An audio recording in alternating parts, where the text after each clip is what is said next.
Bonsoir, bienvenue dans ce nouveau numéro de votre magazine Tac au Tac qui reçoit pour vous ce soir Prince Epenge qu'on ne présente plus, vous le connaissez très bien. Prince, bonsoir et bienvenue dans Tac au Tac Magazine, comment allez-vous? Bonsoir madame, merci pour votre confiance, je vais très bien. Bien, d'abord cette question Prince Epenge sur le sextape qui circule sur les réseaux sociaux, vous êtes parent, comment réagissez-vous? D'abord, nous condamnons l'acte. C'est inexcusable. Certes, ce sont des mineurs, mais cela ne veut pas dire qu'ils sont inconscients. Il faut qu'ils soient sanctionnés proportionnellement à l'acte qu'ils venaient de commettre. Mais il faut aussi se poser la question de savoir si nous avons appréhendé bien les virages technologiques que l'Afrique vient d'amorcer avec les nouvelles technologies de l'information et de la communication, parce qu'il y a une part importante également de l'influence de ces nouvelles technologies dans les comportements de nos enfants. Mais aussi, vous savez que nous sommes une société en crise d'identité, de modèles. Nous sommes dans un pays où les ministres s'en donnent à ce type de pratiques. On a vu dans ce pays carrément des ministres tourner des films porno, et des politiciens, des pasteurs même tourner des films porno. Des pasteurs, des musiciens. Alors, allez-y. Censé éduquer la masse. Et vous savez que le besoin de l'identification est une pente naturelle. Très souvent, quand on est enfant, on s'identifie à des personnalités et de cette identification, nous construisons notre propre personnalité. C'est comme ça que quand on s'identifie à Lumumba, on voudrait s'habiller comme Lumumba, se comporter comme Lumumba. C'est comme ça que quand on s'identifie à Kimbangu, à Mobutu dans une certaine mesure, on s'identifie à Musée, ou pour les jeunes africains, parce que je suis un panafricain, on s'identifie à Sankara, on s'identifie à Kwame Nkrumah par exemple. Donc, le Congo étant une société en crise d'identité, et les enfants ont tendance à reproduire ce qu'ils voient dans les chefs de leurs aînés. Et les musiciens qui ont fait des vidéos ou des textes pornographiques, comme vous les appelez, peut-être pour être un peu poli, font partie de l'élite musicale. Comme moi, je fais partie de l'élite politique. Et les pasteurs également de l'élite, je ne sais pas si religieuse ou quoi. Dans tous ces domaines-là, nous sommes censés être des modèles. Mais ces enfants nous observent. Et ils ont tendance à reproduire ce que nous faisons. Donc, nous devons également nous interroger. L'éducation ou l'instruction commence par la famille et continue à l'école. Mais dans tous ces endroits, les professeurs et même aussi. Donc, nous devons blâmer les enfants. Nous devons condamner, les sanctionner proportionnellement à l'acte est commis. Mais aussi nous interroger. L'État a aussi sa part de responsabilité. Dans la mesure où aujourd'hui, on diffuse tout et n'importe quoi sur les réseaux sociaux. Et même à la télévision aussi. La télévision, bien sûr. L'État doit censurer certaines choses, certaines images. Et ces images sont tellement violentes aujourd'hui que nos enfants, on les laisse à la maison, mais on ne sait pas qu'est-ce qu'elles regardent. Avec leurs propres les smartphones aussi, smartphones. Donc, ce qui fait que la responsabilité, elle est partagée. Mais on a entendu des sanctions. Oui, c'est la question d'ailleurs que je vais vous poser tout à l'heure. Comment avez-vous jugé la décision de l'exclusion de l'école des élèves auteurs de ces sextapes? Commençons d'abord par le préfet. Par les principes. Parce qu'ils ont été identifiés, les élèves. Le principe est qu'ils doivent être sanctionnés. C'est suffisamment grave. Mais ils ont été renvoyés. Renvoyés de l'école, oui. Je suis d'accord que ces enfants soient renvoyés de cette école-là, parce qu'ils ne peuvent pas rester là avec tout ce qu'ils ont fait. Ils peuvent influencer les autres, et les autres peuvent se dire, ils ont fait ça, ils n'ont pas été sanctionnés, donc nous aussi nous pouvons le faire. Mais aller jusqu'à dire qu'on peut les exclure du système éducatif congolais. Les propos du ministre, je crois que c'est qu'il a rejeté par la suite. Non, c'était son intention, ça c'est clair. C'est populiste, c'est émotionnel. D'ailleurs, les droits à l'éducation est garantie par la Constitution. Je crois que c'est l'article 41, si ma mémoire ne me trahit pas. Et donc, les enfants doivent être réinsérés dans une autre école et continuer à les surveiller et surtout à les expliquer qu'on ne peut pas se comporter comme on veut quand on est en société. Bon, peut-être que le ministre a voulu, vous savez que le ministre était trempé dans une affaire, selon Alengueti, de détournement de 16 millions de dollars et qui voudrait, dans une certaine mesure, faire oublier ce scandale-là. Mais les Congolais n'oublieront pas non plus, qu'il peut se rassurer.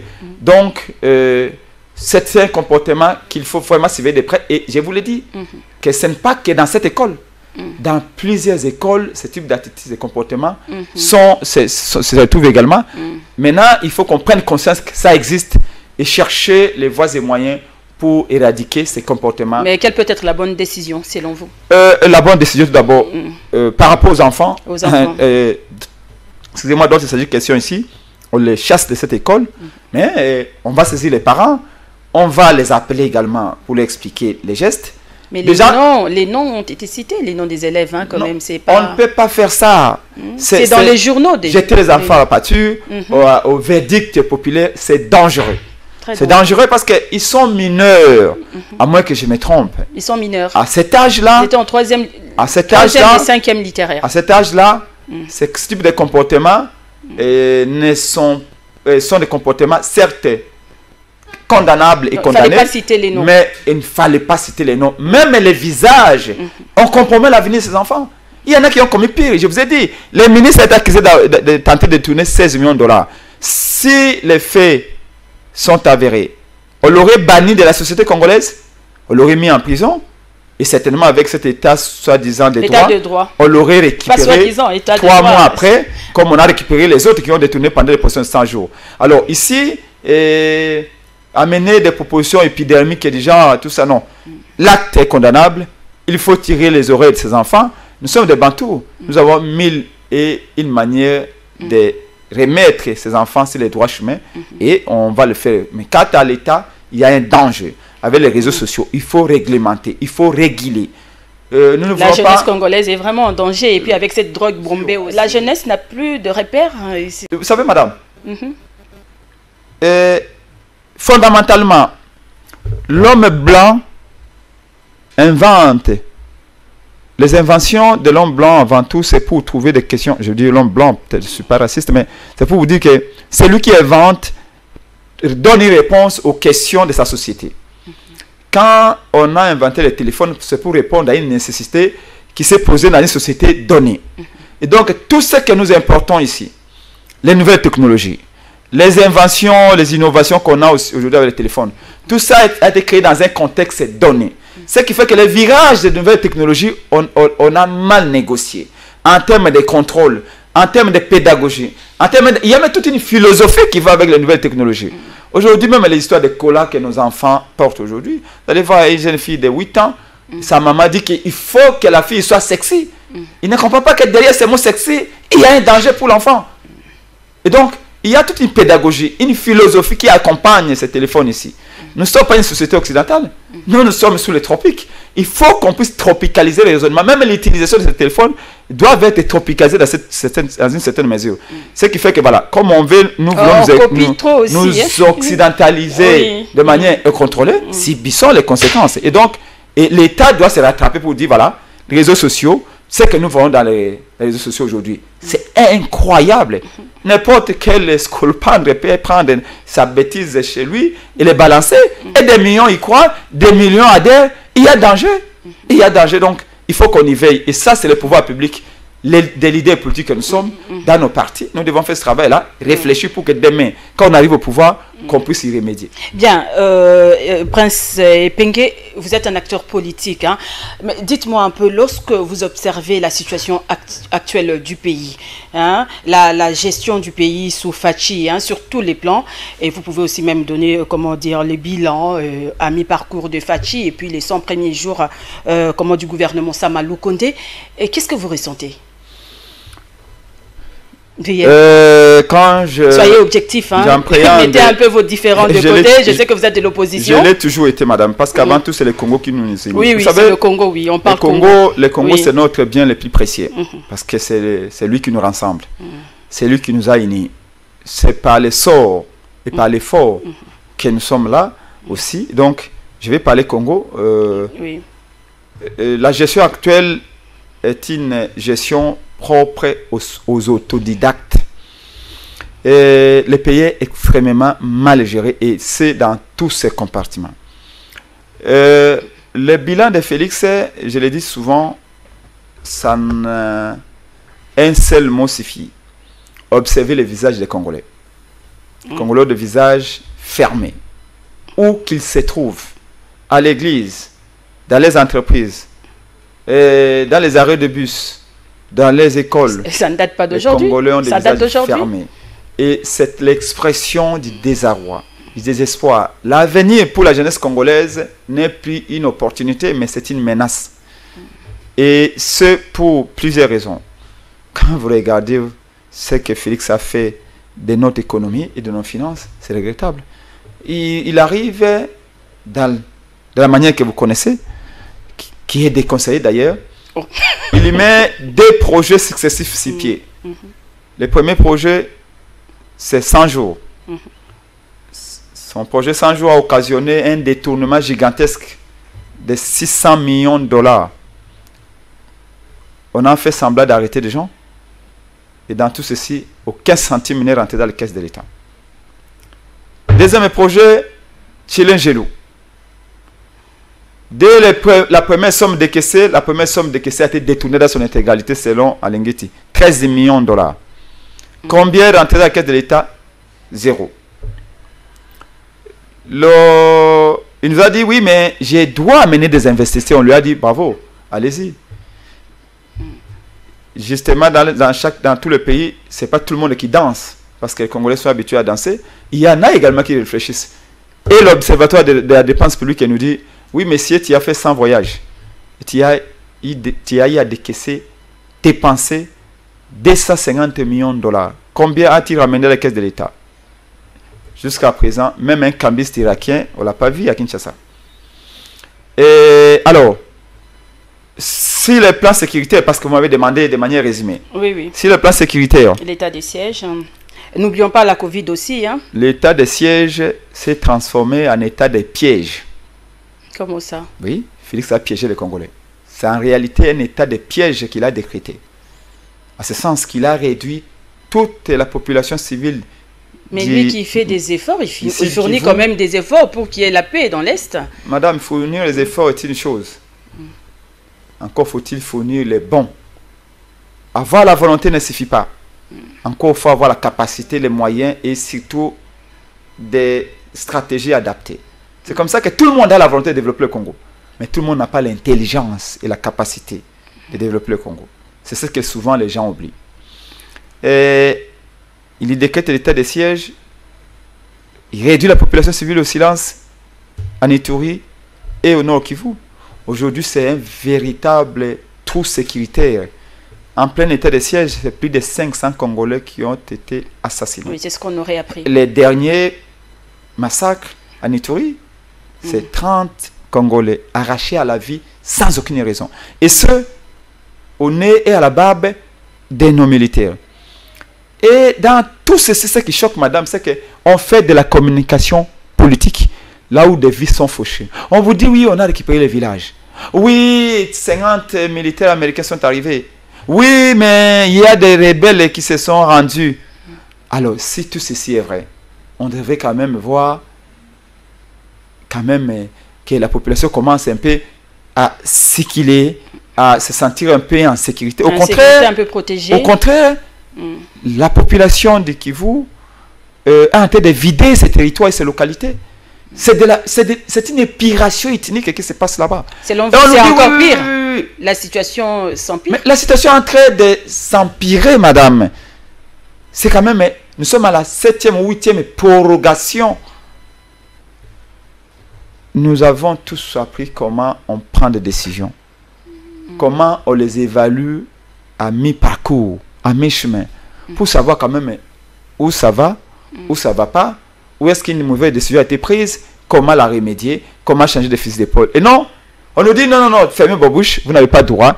Il est le Dieu tout-puissant, il a décrété l'état de siège, dormez, entendez les résultats. C'est-à-dire qu'on aura entendu 3 ans que les Congolais soient massacrés. N'oublions pas que ce que Félix fait, Kabila l'avait fait. Kabila est venu avec d'Amani 1, Amani 2, Amani 3. Opération Sokola 1, Sokola 2. Et oui. On n'a absolument rien eu. Entre-temps, oui, c'était un naufrage financier parce que de l'argent est décaissé. Entre-temps, les militaires ne sont pas payés. Des rations arrivent difficilement. Les militaires n'ont pas l'outil qu'il est faux. Je suis convaincu. Et la Mouka s'était posé une question. Quand Félix avait décrété l'état qui se révèle maintenant, l'état de piège. L'état de siège. Non, madame, c'est l'état de piège. Il a piégé les Congolais. Et on s'est posé des questions. 6 questions. Mais c'est Félix Tshisekedi, vous nous dites que nous sommes en guerre. Oui, nous sommes d'accord. Mais contre qui? Même à l'époque d'Hannibal, 460 avant Jésus-Christ, l'un des plus grands stratèges militaires de tous les temps, il s'est posé la question de savoir qui est mon ennemi. Parce que si vous ne savez pas qui est votre ennemi, il faut connaître son comment l'identifier? Tu ne sauras pas les combattre, surtout avec quelle manière, quelles armes, les ADF, là, c'est compliqué. Hein? Oui. Ils sont infiltrés partout, ils sont partout. Ce sont des civils comme ça la journée et puis merci soir. Madame. Et quand on pose la question, Félix dit oui, mais vous ne savez pas. C'est une guerre asymétrique. Ah bon? On dit oui, guerre asymétrique, ça veut dire quoi ça? La guerre asymétrique n'est pas un ennemi. C'est une manière de combattre, en réalité. Mais ça ne veut pas dire que la guerre asymétrique n'est pas une guerre qu'on ne peut pas gagner. Mais après avoir réfléchi au sein de la Mouka, parce que la Mouka, ce sont des têtes, c'est une somme d'intelligence, on a compris que c'est une manière intelligente et maligne de dédouaner le Rwanda dans sa responsabilité au Congo. Ah bon? En nous disant, voilà, vous pensez que c'est le Rwanda qui vous agresse, vous pensez que c'est le Rwanda qui finance, qui est un marchand de morts au Congo. Désormais, on vous dit que ce n'est pas le Rwanda. Ce sont des terroristes. Et les Congolais sont suffisamment idiots pour dire, oui, mais là, vraiment, vous avez raison. Rwanda, Paul Kagame, tranquillisez-vous, ce n'est pas vous, c'est les terroristes. Non, monsieur, nous avons compris les jets. L'entourloupe, vous n'allez pas nous pigeonner. Il y a un dernier rapport des Nations Unies en 2021 qui a dit que malgré les contrats que M. Félix Tshilombo a signé avec les Rwandais pour exploiter l'or du Congo, au fin de l'amener au Rwanda où il sera transformé en créant des emplois, parce que vous savez que là on transforme et il y a des effets induits, il y a des emplois qui sont créés, en laissant aux Congolais des trous béants. Malgré ces contrats-là, les Rwandais, de manière voilée, donc ces contrats ne vont pas profiter aux Congolais. Nuitamment, les Rwandais, parallèlement à ces contrats-là, les Rwandais continuent d'exploiter illégalement les richesses du Congo.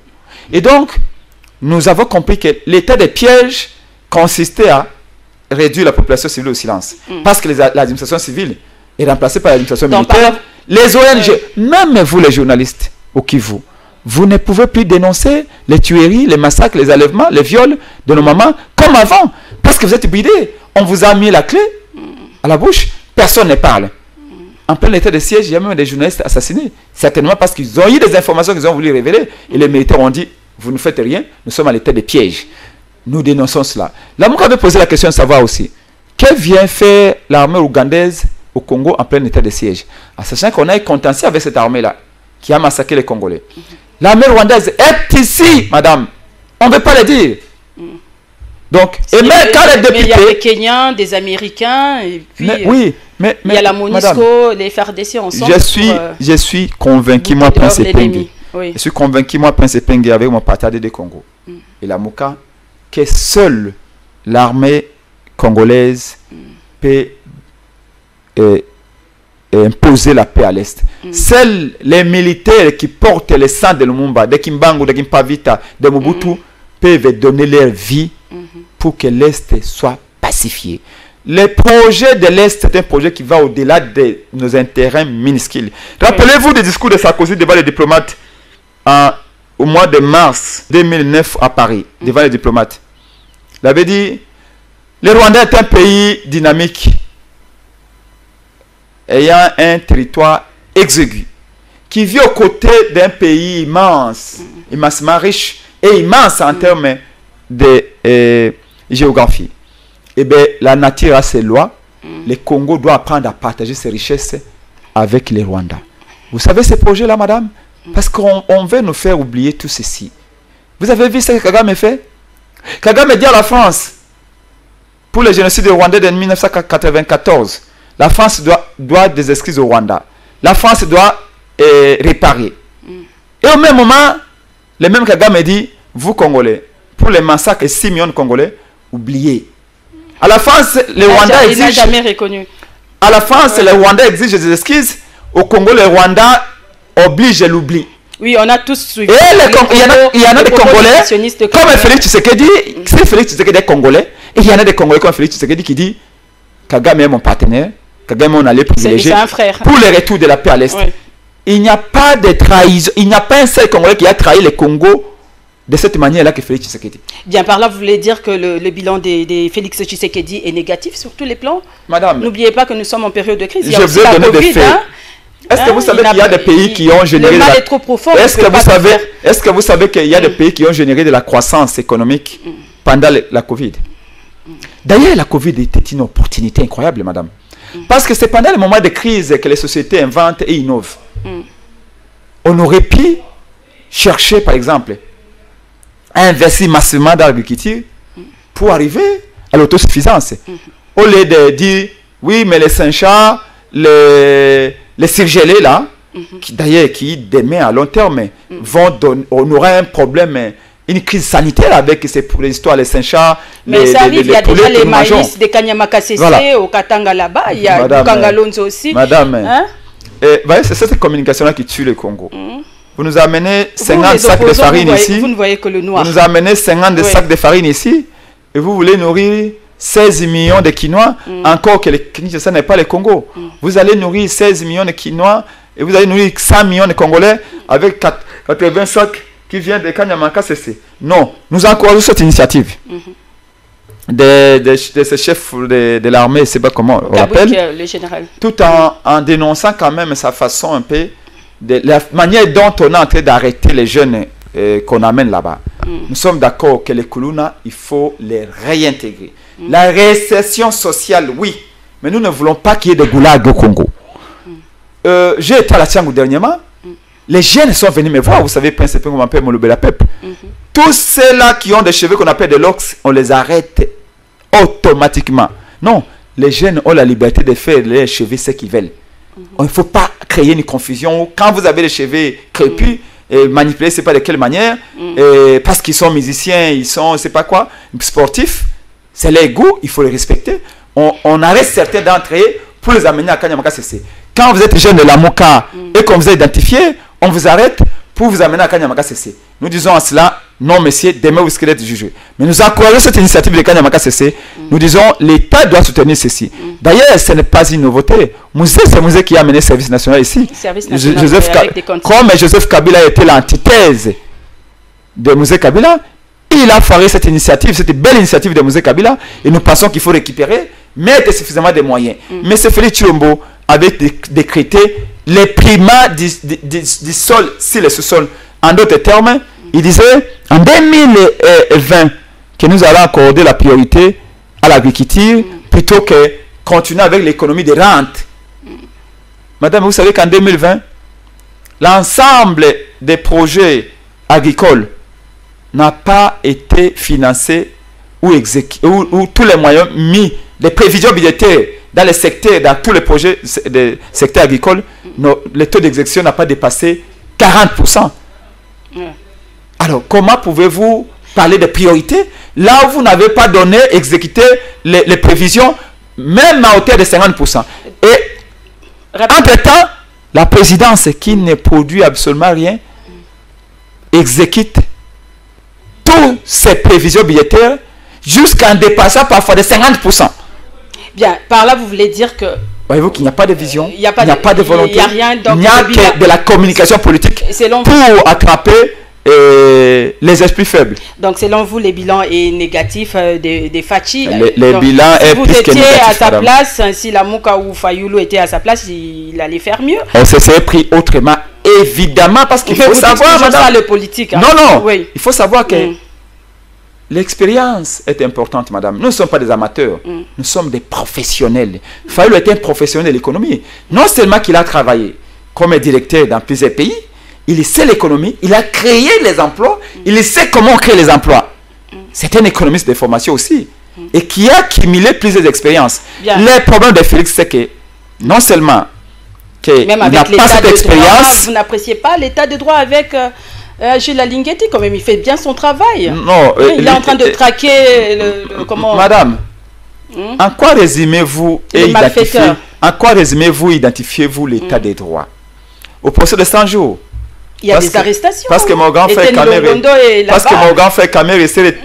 parce qu'on a fait porter le chapeau tout seul. La croix à Vital Kamere. Parce que Vital Kamere a accepté de protéger le régime de Félix en se sacrifiant lui-même. Non, madame, il n'y a pas d'état de droit. Il n'y a pas d'état de droit. Vous abusez de cette disposition de la Constitution. D'ailleurs, si vous regardez la Constitution française, on dit que la France est un état de droit. Si vous regardez la Constitution américaine, on dit que l'Amérique est un état de droit. De la même manière, la Constitution congolaise. Mais au sens profond du terme, il n'y a pas d'état de droit. Il n'y a pas d'état de droit. Madame, pouvez-vous me citer quels sont ceux-là, quelles sont ces personnes-là arrêtées dans les cadres de 100 jours, arrêtées dans les cadres de 100 jours pour avoir détourné des millions qui sont encore en prison aujourd'hui? Vital Kamere. Jamal est là, non? Jamal est où? Jamal est on vous a dit que Jamal est en prison? Oui, allez-y voir. Il n'est pas en prison? Le tombeau est vide, madame. Le tombeau est vide. Allez-y voir. Non plus. Kamere est en prison? Le tombeau est vide, madame. C'est-à-dire que c'est une vaste escroquerie à Pablo Escobar. Et je vous l'ai dit, on va révisiter les procès 100 jours. Mais madame, vous savez pourquoi les procès 100 jours avaient intéressé les Congolais? Mais à part le... C'est parce que les Congolais pensaient que l'argent détourné rentrerait dans les caisses de l'État. Rapidement. Mais un fait historique. Oui. Mouzé arrive ici. Parce que vous dites que c'est la première fois qu'on arrête les autorités. Mouzé a arrêté des gens. Les Babimbaï sous Mouzé Kabila. Les Djamboleka. Vous vous souvenez encore? Et d'ailleurs, il y a des gens qui avaient fait des bêtises du côté du Bandou à l'époque ou du Bas-Congo. Mouzé les a arrêtés. Vous savez ce que Mouzé avait fait? Mouzé avait pris les immeubles et avait vendu. Mais pourquoi est-ce que les gens qui ont détourné pendant le procès 100 jours, qui se sont achetés des villas, des immeubles, ils gardent tous leurs biens? C'est-à-dire qu'aujourd'hui, la leçon que Félix donne aux gens, détourner messieurs, aller en prison, faites une année, 2 ans, tu rentres, l'argent que tu as détourné, t'attends auprès de ta troisième femme. Mais Eteni Longondo était prêt à rembourser, mais il n'a pas aussi remboursé.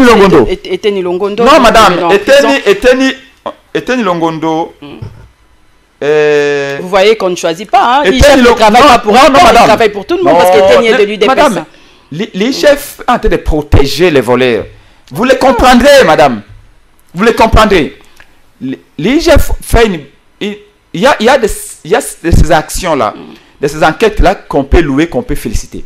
Mais l'IGF se comporte comme une chaîne de chasse. On dit à Lingala, Mboya Bokila.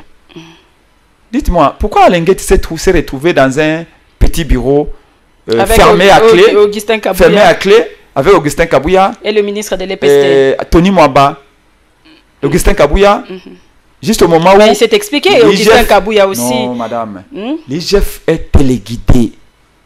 L'IGF n'a jamais expliqué où est parti l'argent. S'il était téléguidé, il n'y aurait pas ces bras de fer entre lui et Tony Mwaba. Non, c'est des intérêts privés. C'est parce que Alinguetti, comme Tony Mwaba nous l'a dit, a voulu prendre 2 millions de dollars pour le compte de ses amis. Quel est le pourcentage d'Alinguetti dedans? Mais il n'a jamais prouvé. Il n'a jamais prouvé. Il a dit qu'il avait des sources là. On n'a jamais. Pourquoi la justice ne s'est pas saisie? Il n'a jamais prouvé. Toutes les personnes. Et Pengue, nous sommes à la fin. Partout où Alinguetti a fait des enquêtes. Rapidement. On a suspendu les personnes. Mais Tony Mwaba, on a enquêté sur lui, on ne l'a jamais suspendu. Alinguetti, IGF travaille comme une chaîne de chasse. On met la pression sur les ADG, sur les ministres. Et les ministres finissent par aller négocier à l'IDPS. Rapidement. Vous voyez, vous avez vu les topos? Et personne ne dit pas madame. Et monsieur, l'ancien ministre de la Santé, qui est en prison. Longondo. Longondo. Oui. Vous savez qu'il y a eu plus de 360 millions de dollars décaissés par les partenaires extérieurs. L'argent est venu par le canal de la Banque mondiale pour aider les entreprises qui étaient en difficulté pendant le corona. Toutes ces entreprises-là, les petites et moyennes entreprises, les tenanciers des bars et des restaurants, personne n'a bénéficié un seul centime. Alors que vous allez en Côte d'Ivoire, vous allez au Sénégal. Le Sénégal, l'argent que les partenaires ont envoyé, ils ont donné aux petites et moyennes pour sauver les entreprises là qui étaient en difficulté pendant le corona. Bien. Aussi, les 27 millions qu'on a décaissés ici, les fonds de solidarité nationale, à laquelle on avait envoyé Papa Mbongo et Rezma, qu'il avait compris, c'était éloigné. Cet argent-là était Longo avait dit il avait les 5 millions. Mouyemba avait dit il avait les 5 millions. Le reste de l'argent a été géré entre le ministère de la Santé et la task force qu'on avait mis à la présidence. Et TEN n'a pas géré l'argent seul. C'est avec la présidence. Mais là, la justice va faire son travail. On veut faire porter chapeau. Nous voulons savoir également quelle a été la part de responsabilité de la présidence. Est-ce que vous avez remarqué que dans tous les projets où la présidence avait mis son nez, il y a eu des détournements. Dernière question, Prince Epenge, d'ailleurs, nous allons parler de la Mouka. Ouais, vous projetez une marche de protestation le 15 septembre. Est-ce que votre marche pourra réussir pendant que les Congolais ne veulent que voir rapidement la CENI se mettre en place? Madame, la marche de la coalition La Mouka c'est maintenu pour le 15 a déjà réussi. Madame, sauf s'il y a enlèvement avec Jésus-Christ. Je ne sais pas si vous êtes chrétienne. Je suis chrétienne, oui. Bon. Donc vous serez enlevé certainement. Parlez rapidement. Mais nous allons marcher. C'est mercredi 15 septembre. Nous allons commencer à la Tchango Pascal jusqu'à vous avez l'autorisation? Madame, vous savez très bien que nous sommes dans le régime d'information. La lettre a été introduite déjà à l'hôtel de ville. Croyez-moi, je sais, madame, je sais à quoi vous faites allusion quand vous parlez de l'autorisation. Parce que vous êtes parce que la police doit être là pour encadrer quand même les manifestants. Vous êtes une journaliste expérimentée. Vous avez la mémoire de ce qui se fait, de ce qui se dit. Vous savez très bien que depuis que M. Félix Tshisekedi a été nommé par Kabila, toutes les manifestations de la coalition de la Mouka ont été réprimées dans le sang. Il ne faut pas dire nommé par Kabila. Toutes les manifestations de la Mouka, Félix a réprimé dans le sang avec sa police, jusqu'au point de dire devant la presse internationale qu'il est d'accord avec les interdictions de qu'est-ce que vous voulez finalement ce qui veut dire sur la CENI? Que Félix, c'est la continuité de Kabila. Rapidement. Nous étions avec l'UDPS, on marchait presque chaque semaine ici. Avec la CENI. Malgré la répression de Kabila. Là, Félix est en train de cimentaliser la justice, les gouverneurs, la police et l'armée pour réprimer. Mais qu'ils viennent réprimer ou pas, nous allons marcher. Nous avons déjà invité la MONUSCO à venir encadrer la marche de la Mouka. C'est une manifestation. Mais qu'est-ce que vous voulez finalement? Ce que nous voulons. Oui. Premièrement, nous exigeons que la CENI soit dépolitisée. En d'autres termes, nous ne voulons pas que les politiciens puissent être au bureau de la CENI cette fois-ci. Parce qu'en 2006, 2011, 2018, il y avait eu des politiciens avec ces partages équitables et équilibrés, majorité opposition, c'était de la CENI. Mais l'Assemblée nationale a déjà décidé d'entériner. Quelle Assemblée nationale? L'Assemblée nationale, le président vous me parlez des citoyens Bosso. Oui. Madame, c'est une blague. Vous là, vous allez laisser l'avenir de vos enfants entre citoyens Bosso. Mais Mbosso a son avenir derrière lui. Qu'est-ce que Mbosso peut encore nous donner? Madame, arrêtons. Ce Congo-là, c'est pour 100 millions d'habitants. Ne confondez pas l'intérêt de l'Union sacrée et votre calendrier avec l'intérêt de M. Félix Tshilombo de l'Union sacrée. Vous avez suivi Papa Molière. Il vous dit qu'on regrette Janine Mabunda. Molière a dit, député de l'Union sacrée, qu'il regrette déjà Janine Mabunda. Il dit que Mbosso est pire que Janine Mabunda. Donc ne me parlez pas de Mbosso ici. Je parle du Congo. Madame, le 15, nous marchons pour exiger que la CENI soit dépolitisée. Pour exiger que les élections se tiennent le 22 octobre. Les Congolais doivent aller voter les nouveaux présidents et les nouveaux députés. Au plus tard, une semaine, les Congolais doivent connaître les nouveaux présidents de la République et les nouveaux députés. Et nous allons marcher pour exiger un consensus. En 2013, madame, rappelez-vous, rapidement, nous sommes on a trouvé un consensus. On a trouvé un consensus en dehors du Parlement. À l'époque, on avait délégué Emero Kunji, Sami Badi Banga. C'est déjà la fin de l'émission. Pour parler du consensus au niveau de la CENI, les parties prenantes doivent se retrouver dans un cadre neutre. Nous disons l'Union sacrée est là, la Mouka est là. Et votre calendrier électoral sera pris en compte?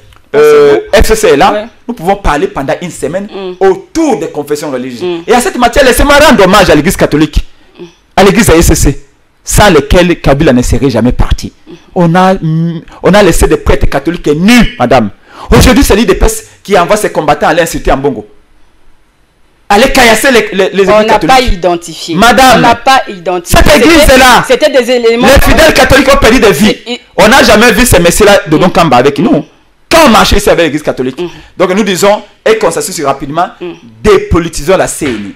Mais malheureusement, Félix a payé des élections. Il a un bilan négatif.